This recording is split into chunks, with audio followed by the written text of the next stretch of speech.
From Atlanta, Georgia, welcome to Fearfully and Wonderfully Me, a podcast for women on leadership and life skills with Rhea Story.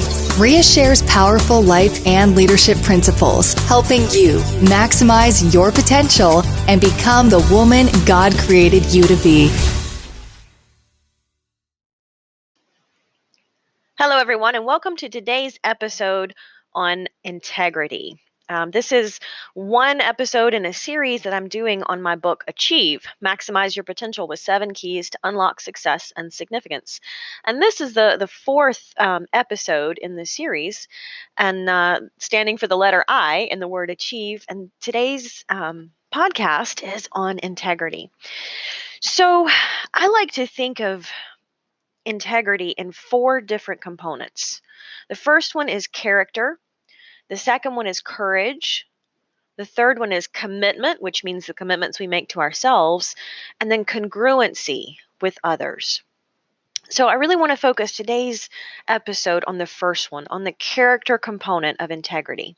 Henry Cloud defines this really well. He says, character is the ability to meet the demands of reality.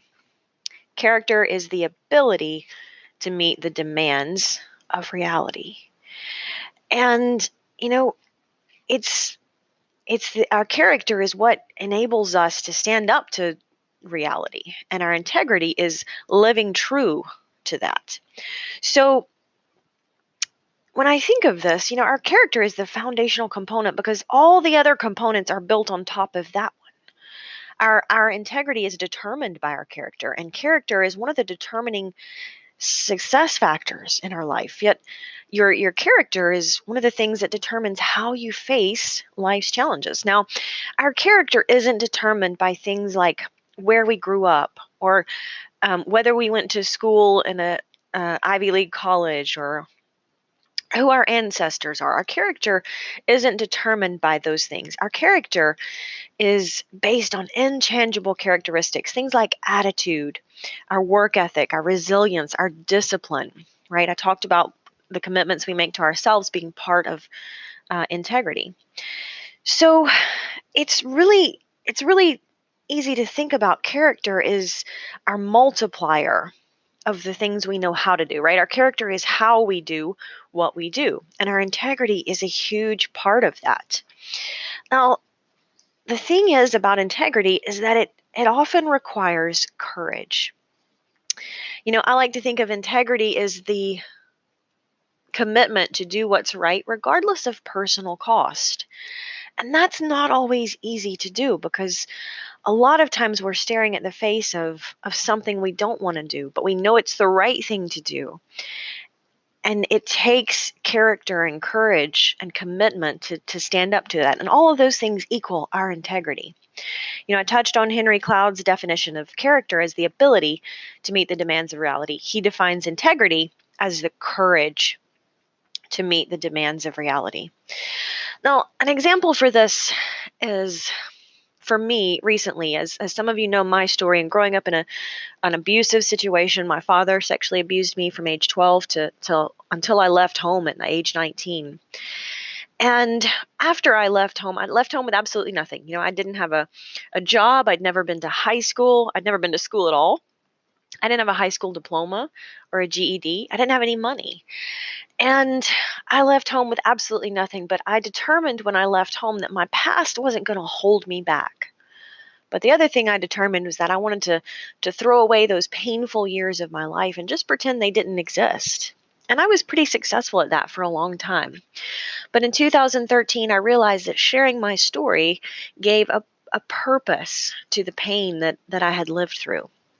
And so I was really able to use those years of adversity and shame and pain from growing up in that terrible situation to use those years and that experience as a positive thing in the life of others when I can share that and say what happens to us is not as important as how we use it, as who we become because of it. So I've been on that journey for many years. I left my corporate job and I've, been speaking and writing books and doing podcasts and blogs and those kind of things. And I was much more open about sharing those experiences since 2013. And then in 2016, my father started coming back and harassing my family, not me, but harassing the family. And up until that point, I had been willing to not press charges against him. But when he came back into our lives and started causing pain and hardship and difficulties yet again, I said, no more. I'm going to stand up for what's right. And at this point, he needs to face the consequences of his actions, and specifically the abuse that I experienced, so his actions toward me. And let me be very, very transparent here in saying that that was one of the most difficult things I had ever done, because I didn't want to go through the legal process. I didn't want to go through the trial, or all of the things and the digging up of the pain and the past that I knew it would be a result of pressing charges. But I also knew that as much as I wished it would just go away, he wasn't going to go away. And the right thing for me to do at that point was to ask him to be accountable for what he did and his actions.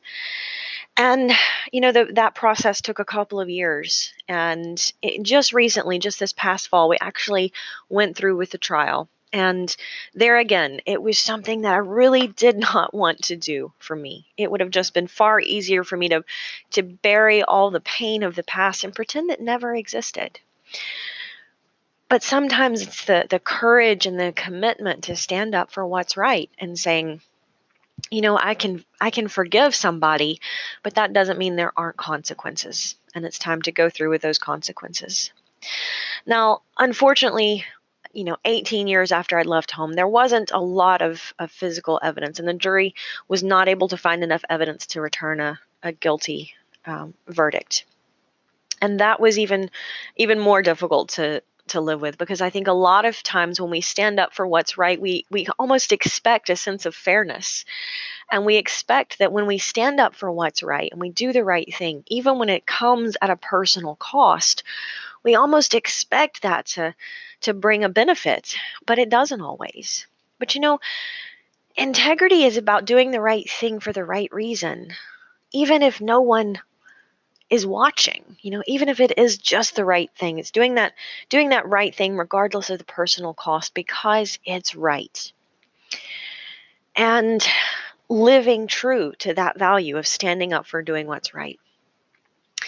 Now, honestly, if I'd had the character and integrity 18 years ago, and I had filed that report of those crimes 18 years ago, we would be standing at a completely different situation today. But I didn't have that integrity. I didn't have that character and the courage to do what was right back then. And really, the best thing that I could do for me at the time was to just file those years away and pretend they never happened. Leave home, forget it, walk away from it, and don't look back. I'm not the same person that I was then. And I realize that. And I realize, and I've had to live with it for all these years, that if I had done the right thing back then, if I'd had the character and the integrity to do the right thing back then, I wouldn't have had to live with the consequences that I do today, in the not enough evidence to be a guilty verdict. And that's sometimes hard to live with, our consequences in life from our actions. Now, right or wrong, we make our choices in life, and our choices come with consequences. And we can choose our choices. That's the beautiful thing about it, is we choose our actions and our words and our thoughts, but we don't get to choose the consequences of those. And that's the difficult part to live with sometimes, because it means that there are consequences. Now, again, it's not about looking back and beating ourselves up and saying, I'm a terrible person. We all make mistakes. We all do, I promise. We're all going to make mistakes. But it's being able to look back and say, I made a mistake here. What can I learn from it? And I think I've touched on that in previous episodes. So, and that's a big part of integrity, is taking ownership and taking responsibility. When we do mess up, or when we do make a mistake, or when we do make a wrong choice, we have to take ownership of that. And when we take ownership of it, we can act to correct it. It doesn't mean it's going to make it better, but it means we can act to correct it and possibly avoid the mistake in the future. And that's really where the learning comes in, and that's the growth. Ralph Waldo Emerson stated it very well. He said, "What lies behind us and what lies before us are tiny matters compared to what lies within us." And you think about that. Our character and our integrity is what lies within us. It's what's inside us that gives us the strength to live up to what's right, to standing up for what's right, even when there is a personal cost, because often doing the right thing does come with a cost. Now, it may be that it's worth it. The cost may be far outweighed by the benefit, but there's always a cost. Sir Edmund Hillary said, "It's not the mountains we conquer, but ourselves." True integrity is having the courage to do the right thing even when no one is watching. Integrity is not just about what happens with others. It's also what happens within ourselves. And taking ownership of something is the key to doing that and to growing forward and not just going forward through life. One last word on character and integrity. Character is having the right values. We choose our values, and that forms our character. Character is having the right values. Integrity is living true to them. We have to have the character, to borrow Henry Cloud's definition, we must have the character to meet the demands of reality, and we have to have the integrity to choose to do so. Until next time. Start increasing your influence and maximizing your potential with Ria's audiobooks. Available at audible.com, amazon.com, and iBooks. Please visit riastory.com to learn about Ria's books, resources, speaking, and training programs. Thanks for listening.